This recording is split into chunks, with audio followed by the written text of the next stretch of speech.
Hey y'all, Tracy here with Through My Kitchen Window. It is so cold outside here in South Mississippi today, and we are expecting record hard freeze temperatures coming up. Expected to break several records across the country tomorrow, or tonight I should say. But I am making persimmon bread. Join me. I'm going to do some with walnuts and some without. Fresh persimmons. You can see these are really soft. It's going to be good. Stay tuned.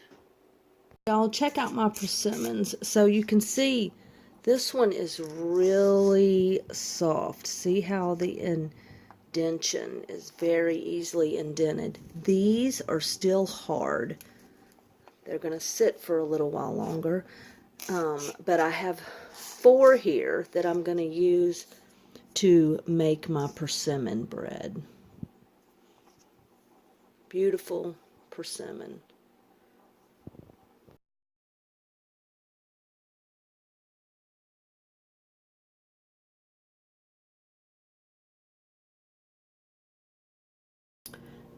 So there's my persimmon. I got a cup of persimmon, but I have a half of banana, and I'm going to add that as well.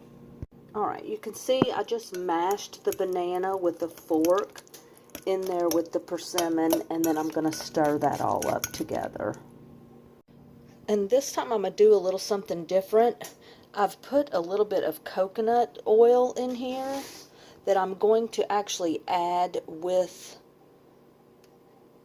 my vegetable oil. 3/4 of a cup of oil, and we're going to do the coconut oil to see how that comes out. And then we're just going to mix this together a little bit before we add our eggs. So I have 1½ cups of sugar. I have 1 cup of persimmon pulp. I have 3/4 of a cup of oil. And I happen to have a half a banana left over from a peanut butter banana sandwich I had last night for my dinner. So we're just decided to add that. Now I'm going to add my 2 eggs.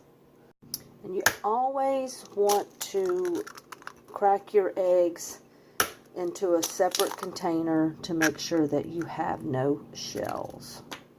And we're going to mix those eggs in well. Alright, so we have our 1 3/4 cups of flour. We have a teaspoon of cinnamon, some pumpkin pie spice. I grated a little fresh nutmeg, and some baking powder. I can't remember now how much baking powder that was, but we're just going to sort of mix that all well together before we add that to our wet ingredients.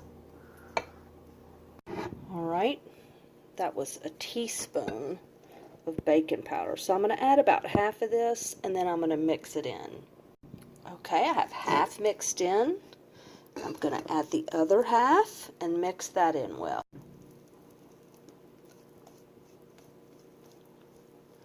We don't want to send flour flying all over.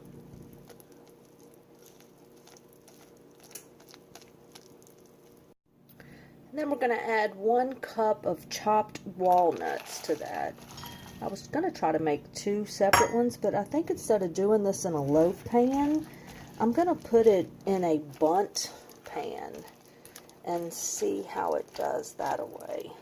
Always experimenting around here Through My Kitchen Window. Alright.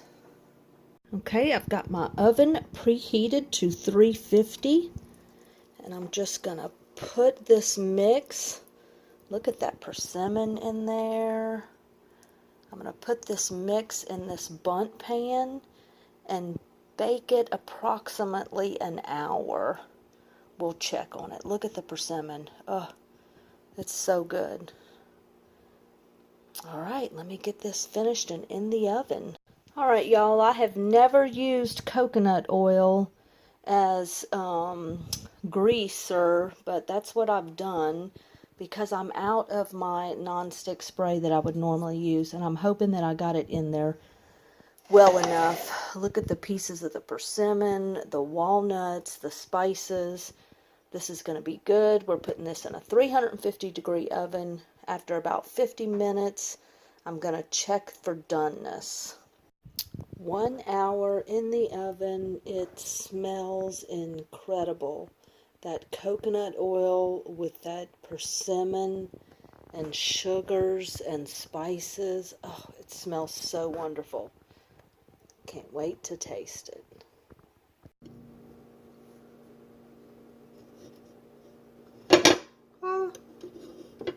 Oh, I'm so sad. And this is what happened. Not a happy camper, but it's still going to taste good, and I'm going to fix it. Fixed that side, and then I'm going to fix this side. No one will ever know. Alright, I got a little bit of milk and a little bit of vanilla, and I'm going to add some powdered sugar to that. I'm going to give it a really good mix to make a little glaze. And as you can see, this is a pretty smooth consistency, and we're going to use this glaze to hide those cracks in the bundt bread. Super easy. Just going to give it a little swirl. We're going to hide those cracks. Nobody is going to know any different until they slice it, of course.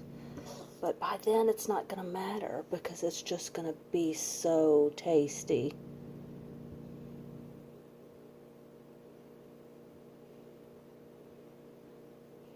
It's that simple, y'all. That simple. Alright, y'all, let's see what this looks like on the inside.